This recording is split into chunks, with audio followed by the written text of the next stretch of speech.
రైతన్న మీకోసం కార్యక్రమాన్ని రాష్ట్ర వ్యాప్తంగా విజయవంతం చేసిన రైతులందరికీ ధన్యవాదాలు.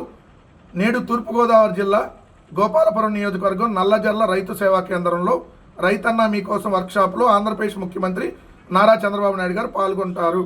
సమయం ఉదయం 11:30 గంటలకి. ఇది రైతు సేవా కేంద్రం కాదు, రైతు భరోసా కేంద్రం. జగన్ గారు తీసుకొచ్చిన రైతు భరోసా కేంద్రం. Point number 1. రెండోది వచ్చేటప్పటికి రైతన్న మీకోసం కార్యక్రమాన్ని విజయవంతం చేశారంట. ఎవరికి విజయవంతమైంది? రైతులు ఏమన్నా ఈరోజు ఆనందంగా ఉన్నారా? రైతన్న మీకోసమని మీరు కార్యక్రమం పెట్టారంటున్నారు. ఏదన్నా ఒక్క రైతన్న ఈరోజు ఆనందంగా ఉన్నాడా? ఏ ఒక్క పంట కన్నా ఈరోజు గిట్టుబాటు ధర ఉందా? ఒక్క పంటకి ఇదిగో పలానా పంట గిట్టుబాటు ధర ఉందని చెప్పండి. ఒక్క పంట గిట్టుబాటు ధర లేదు. పండించినటువంటి ధాన్యం కొనుగోలు చేసేటటువంటి పరిస్థితి లేదు. ఈరోజు పొగాకు గిట్టుబాటు ధర లేదు, మిర్చికి గిట్టుబాటు ధర లేదు, అరటికి లేదు, కోకోకి లేదు, చీనీ రైతుకు లేదు, మామిడి రైతుకు లేదు. ఏ రైతుకి ఈరోజు పంట గిట్టుబాటు ధర లేదు. కానీ మీరు మాత్రం రైతన్న మీకోసం విజయవంతమైందంట. దానికోసం మళ్ళీ కోట్లాది రూపాయలు పెట్టి పత్రికల్లో యాడ్లు, కోట్లాది రూపాయలు పెట్టి మళ్ళీ ప్రోగ్రాములు. సిగ్గుండాలి చెప్పుకోవడానికి మీకు మీ కూటమి ప్రభుత్వానికి. 18 నెలలుగా భ్రష్టు పట్టించారు రాష్ట్రాన్ని. ఈరోజు రైతు అల్లో లక్ష్మణ అంటూ ఏడుస్తున్నటువంటి పరిస్థితి, పండించినటువంటి పంటని రోడ్డు మీద పారబోస్తున్నటువంటి పరిస్థితి. ఈరోజు అరటి పంట చూస్తే అరటి కిలో ఈరోజు 50 పైసలు, కడుపు తరుక్కుపోతూ ఉంది. మామిడి చూస్తే 3 రూపాయలు 4 రూపాయలు కిలో, మామిడి 3 రూపాయలు 4 రూపాయలు కిలో, అరటి 50 పైసలు అంటే ₹1. కానీ మనం అఖండ సినిమాకి మాత్రం 600 రూపాయలు రేట్లు పెంచేస్తాం టికెట్కి. ఇక్కడ మాత్రం ఒక కిలోకి 3-4 రూపాయలు ఎక్స్ట్రా ఇవ్వమంటే ఇవ్వం. 1 కేజీ మామిడికి 3-4 రూపాయలు ఉంది, ఇంకో 3-4 రూపాయలు యాడ్ చేసి ఇవ్వమంటే ఇవ్వదు ప్రభుత్వం, కొనదు మద్దతు ధరకి. కానీ అఖండాకి మాత్రం, బాలకృష్ణ సినిమాకి మాత్రం 600 రూపాయల టికెట్లు ధర పెంచడానికి మాత్రం పర్మిషన్ ఇస్తారు.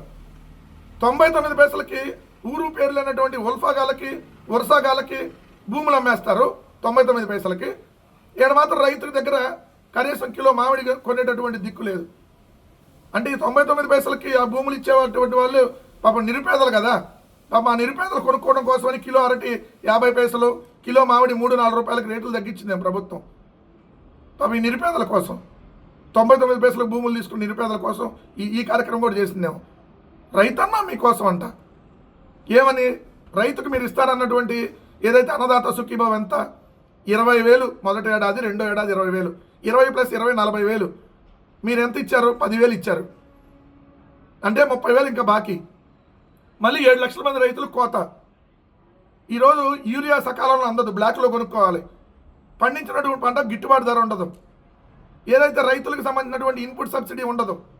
రైతులకు ఉచిత పంటల బీమా ఉండదు. గత ఏడాది పంట నష్టపోతే ఇప్పటికీ నష్టపరిహారం లేదు. ఈ ఏడాది ఇప్పుడు నారా లోకేష్ ఈరోజు అదే పత్రికలో మళ్ళీ ఇంకో పేజీ తిరగేస్తే, మోందాతో నష్టపోయిన రైతులను ఆదుకోండి, తుఫాను మిగిల్చిన నష్టం 6,352 కోట్లు. కేంద్ర హోంమంత్రి అమిత్ షాకు నివేదిక సమర్పించిన మంత్రులు నారా లోకేష్, అనిత. వ్యవసాయ రంగానికి తగిన దెబ్బ గురించి కేంద్ర మంత్రి శివరాజ్ సింగ్ చౌహాన్కు వివరణ. ఎప్పుడయ్యా మోందా వచ్చింది? మోందా వెళ్ళిపోయి నెల దాటిపోయింది. ఇప్పుడు మీరు ఢిల్లీ పోయి రైతులను ఇప్పుడు ఆదుకోవాలి. 6,000 కోట్లు నష్టం చేకూరింది. ఈ పాటికి తక్షణ సాయం కింద 1,000-2,000 కోట్లు రావాలి కదా. ఇప్పుడు వరకు ఇవ్వాలి. ఒక తక్షణ సాయం 900 కోట్లు ఉందని ఇప్పుడు వెళ్ళి దేహి అని అడుక్కుంటున్నారు. 21 మంది ఎంపీలు ఉన్నారు. ఏ గుడ్డిగారికి పళ్ళు తవ్వడానికి 164 మంది ఎమ్మెల్యేలు, పైన మీరే కింద మీరే. ఈరోజు బాధతో మాట్లాడుతూ ఉన్నాం. రైతన్నకు సంబంధించి రైతు బిడ్డగా మాట్లాడుతూ ఉన్నాం. ఆత్మహత్యలు చేసుకోవాల్సినటువంటి పరిస్థితి ఈరోజు రైతన్నలకు ఏర్పడుతుంటే మీరు మాత్రం స్పెషల్ ఫ్లైట్లో చక్కర్లు తిరుగుతూ రైతన్న మీకోసం అని చెప్పి సంబరాలు చేస్తున్నారా? ఇప్పటి వరకు కనీసం పంట నష్టపోయిన వాళ్ళకి ₹1 ఇచ్చారా? ₹1. ఏమని సంబరాలు చేసుకోవాలి? ఎడదండి. మళ్ళీ చంద్రబాబు నాయుడు గారు మొక్కజొన్న పంటలో పావు వంతైనా కొనండి అని కేంద్రాన్ని అడుక్కుంటున్నారు. ఇదిగోండి, మొక్కజొన్న పంట ధరల స్థిరీకరణ చేసేందుకు ఆంధ్రప్రదేశ్లో పండిన పంటలో కనీసం 25% అన్న కొనాలని. ఎంఎస్పీ ధర క్వింటాలకు 2,400 ఉంది. కానీ మార్కెట్ ధర 700 నుంచి 2,000 లోపు ఉందంట. మొక్కజొన్న ఎంఆర్పీ ధర 2,400 కొనాలైతే 700 నుంచి 2,000 లోపు కొంటున్నారు. అంటే ఎంత దారుణమైనటువంటి పరిస్థితులు ఇక్కడ ఉన్నాయో చూడండి. మళ్ళీ రైతన్నా మీకోసం పండగ చేసుకుందాం. ఇదే ఏమని చేయాలి? ఇప్పుడు అఖండ సినిమాకి వెళ్ళి పండగ చేసుకోవాలా రైతన్నులందరూ? 600 రూపాయల టికెట్కి అంటే ఎన్ని బస్తాలు అమ్మి వెళ్ళి పండగ చేసుకోవాలి? ₹1 చెప్పండి. ఇప్పుడు అరటి ఉంటుంది, అరటికి కిలో ₹1. ఎన్ని కేజీలు అరటి అమ్మి వెళ్ళి 600 రూపాయలు పెట్టి టికెట్ కొని పండగ చేసుకోవాలి? ఈరోజు రైతన్నని సర్వనాశనం చేసి రైతు ఈరోజు బతికేటటువంటి పరిస్థితిలో లేరు. పురుగు మందుల డబ్బాలతో ఆత్మహత్యలు చేసుకుంటున్నటువంటి రైతాంగాన్ని చూస్తూ ఉంటే కడుపు తరుక్కుపోతూ ఉంది. కానీ ఈ ప్రభుత్వానికి మాత్రం ఏం పట్టట్లేదు. ఎంత దారుణమైనటువంటి పరిస్థితులు ఉన్నాయో ఒక్కసారి చూడండి. ఇక పండగలు చేసుకుంటారు. ఏది రైతన్న ఈ విధంగా ఏడుస్తూ ఉంటే, రైతన్న ఈరోజు ఆత్మహత్యలు చేసుకుంటా ఉంటే, చంద్రబాబు నాయుడు గారి కూటమి ప్రభుత్వం రైతన్న నీకోసమని సంబరాలు చేసుకుంటా ఉంది. ఎంత దారుణమో మీరే గమనించండి. గూగుల్ డేటా సెంటర్కు భూముల బదిలీ, ప్రోత్సాహకాల చెల్లింపునకు అనుమతి, రైడను భాగస్వామ్య సంస్థలైన అదానీ, భారతీ ఎయిర్టెల్ తదితరులకు వర్తింపు, ప్రభుత్వం ఉత్తర్వులు. విశాఖపట్నంలో గూగుల్ డేటా సెంటర్ ఏర్పాటుకు భూముల బదిలీకి ప్రభుత్వం అనుమతి ఇచ్చింది. ఇక్కడే మరోసారి అడ్డంగా ప్రభుత్వం దొరికిపోయింది.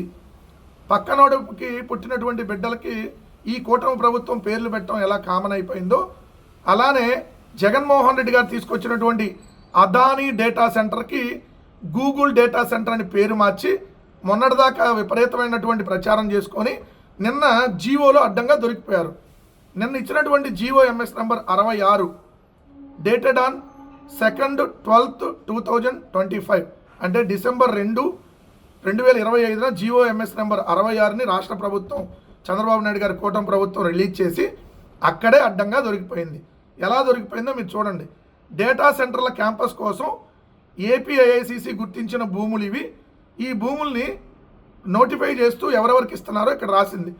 ఇక్కడ రైడన్ నోటిఫై చేసిన భాగస్వామ్య సంస్థలు. రైడన్ అంటే గూగుల్కి అనుబంధ సంస్థ. దీని నోటిఫై చేసినటువంటి భాగస్వామ్య సంస్థలు Adani infra India private limited 1, 2 Adani connects India private limited, 3 Adani power India private limited, 4 Bharti Airtel limited, 5 Nxtra data limited, ఇది కూడా భారతీ ఎయిర్టెల్ అనుబంధ సంస్థ, 6 ఎన్ ఎక్స్ట్రా వైజాగ్ లిమిటెడ్ బ్రాకెట్లో భారతీ ఎయిర్టెల్ అనుబంధ సంస్థ. అంటే ఈ డేటా సెంటర్ అనేది అదానీ డేటా సెంటర్ మొత్తం నిర్మాణం అంతా అదానీ నిర్మిస్తాడు ఈ డేటా సెంటర్ని. సో దానికి ఏదైతే నెట్వర్క్ అంతా ఎయిర్టెల్ ఇస్తుంది, దానికి టెక్నాలజీ అంతా గూగుల్ అందిస్తుంది. So Airtel plus Google plus Adani = Adani data centre. ఇక్కడ భూములు కూడా అదానీ కేటాయిస్తే ఇచ్చారు చూడండి. విశాఖ జిల్లా అడవివరం ముడసర్లోవర గ్రామాల్లో 120 ఎకరాలు. ఆ 120 ఎకరాలు అదానీ కనెక్ట్స్కి. అలానే విశాఖ జిల్లా ఆనందపురం మండలం తరులువాడలో 200 ఎకరాలు. ఆ 200 ఎకరాలు కూడా ఏదైతే అదానీ కనెక్ట్స్ లేదా దాని అనుబంధ సంస్థలకి. అలానే రాంబలిలోని 160 ఎకరాల భూముల్ని ఎన్ ఎక్స్ట్రా డేటా లిమిటెడ్ అంటే ఎయిర్టెల్కి. సో ఇది అడ్డంగా మరొకసారి కూటమి ప్రభుత్వం మొన్నటిదాకా పేరు మార్చి అదానీ డేటా సెంటర్ని గూగుల్ డేటా సెంటర్ అంది. ఈరోజు అది అదానీ డేటా సెంటర్ అని చెప్పి చెప్పకనే జీవోలో చెప్తూ అడ్డంగా దొరికిపోయారని మాత్రం క్లియర్గా చెప్పొచ్చు. ఇప్పటికైనా పక్కనాడికి పుట్టినటువంటి బిడ్డలకి మీరు మాత్రం వెళ్ళి పేర్లు పెట్టాం. ఇక దయచేసి ఆపేస్తే కనీసం కొద్దిగా పరువు నిలిచిద్దని ఈ ప్రభుత్వానికి చెప్పదలుచుకున్నాం.